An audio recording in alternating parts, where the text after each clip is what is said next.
Hello everyone. First of all, thank you very much for your amazing response to my first video. It was a tremendous response. Some of you sent me messages. Some of you even called me over the phone. So I kind of got motivated to do my second video. The topic of this video is going to be cardio and high impact interval training, and I'll go into designing a program based on these two only, if that's what your preference is. So let's just go into what's the difference between cardio and interval training. When you talk about cardio, you talk about your typical exercises, for example, running, swimming, cycling, skiing, these type of exercises where your heart rate stays persistent throughout the exercise. When it comes to interval training or high impact interval training, you have a work phase, which means a higher exertion phase, followed by a recovery phase, which means going at a moderate pace. So to kind of further get into it, cardio is more of a aerobic form of exercise using oxygen, and the interval training is anaerobic without using oxygen, and I'll go into the details once I talk about interval training. So to start with, if your fitness level is such that you are starting with exercise, my suggestion is to start with brisk walking, slowly add running 5 minutes, and in a period of 2 months, 3 months, you need to get to a level where you reach you are able to do 20 to 30 minutes of cardio exercise. So that's really, you need to build a foundation if you want to start high impact interval training. Secondly, if you have any knee issues, then you need to look for alternative exercises which are low impact. Running is a high impact exercise, and that impacts your knees and your joints. So you could do swimming or rowing or other alternative forms of exercise. That's not the scope of this video. So let's say if you have built your foundation and you are into 20 to 30 minutes of cardio training, then you could get into high impact interval training. The benefit of interval training is that there is, I mentioned earlier that this is a type of an exercise which is called anaerobic, which means without the use of oxygen. What ends up happening is that when you have those work phases and recovery phases, your metabolism goes up. In the work phase, when you are, let's say you're sprinting and you are doing such intervals, what happens in the work phase is that there is a depletion of oxygen level. And when you get into the recovery phase, your body asks for more oxygen, and the phenomena is called excess post-exercise oxygen consumption, EPOC. So that's what ends up happening, and the benefit of that is that there is an afterburn effect, which means your metabolism goes up and you are burning calories even when you are not exercising. I have read up to 36 hours your metabolism goes up for that period of time. So you are losing calories while you are stationary. So that's a fantastic benefit.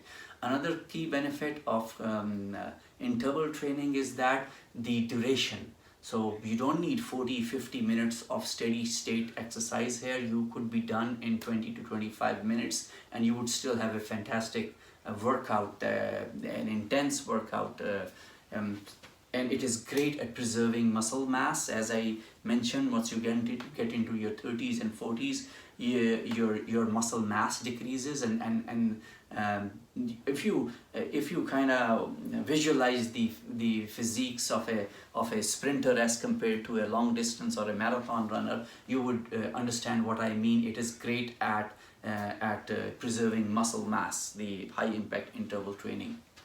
So when you talk of a schedule, let's say you work out 5 days a week and you are just interested in doing cardio and interval training, then you don't need anything else. You would have a fantastic a comprehensive exercise program just doing cardio and interval training. You could do 2 to 3 days of cardio, steady state exercise, followed by 2 days of interval training.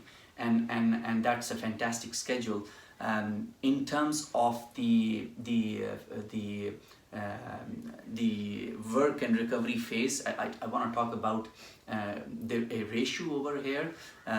Like when I exercise and I do my interval training, I go with 1:2 ratio. What it means is, if I'm sprinting for 15 seconds, then my recovery phase is 30 seconds. Athletes operate at 1:1, which means a sprint of 15 seconds followed by a recovery of 15 seconds. And when you are starting over, you need to go slow. As a matter of fact, I suggest, if you are new to interval training, go with 1:3, which means if you are your sprint or your work phase is 15 or 30 seconds, then go 30 seconds or 90 seconds for recovery, and then slowly build your intensity to get into higher levels. In terms of the benefits, there are amazing benefits.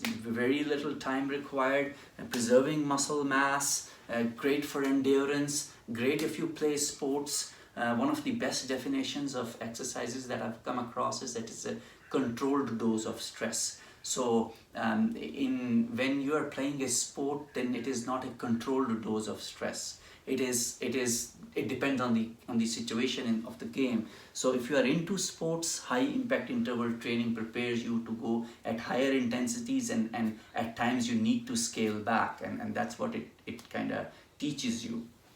So those are some of the key benefits here. Again, when you talk of a schedule or a program, you could do 3 days of cardio, 2 days of interval training. And in interval training, you can typically, I would say, 6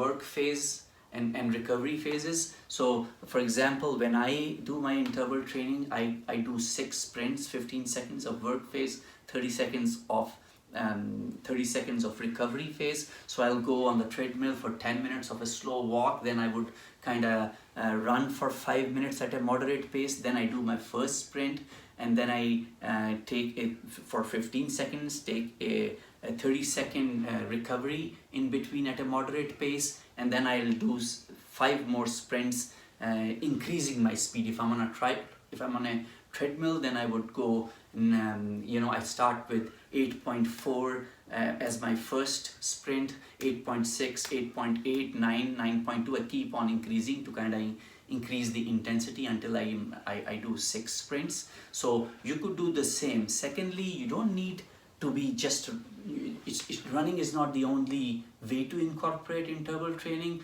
You could do the same rowing, swimming, cycling. The idea is to add work and recovery phases of work phase of higher exertion and recovery phase at moderate pace, and you could have a great workout if you start incorporating interval training along with cardio.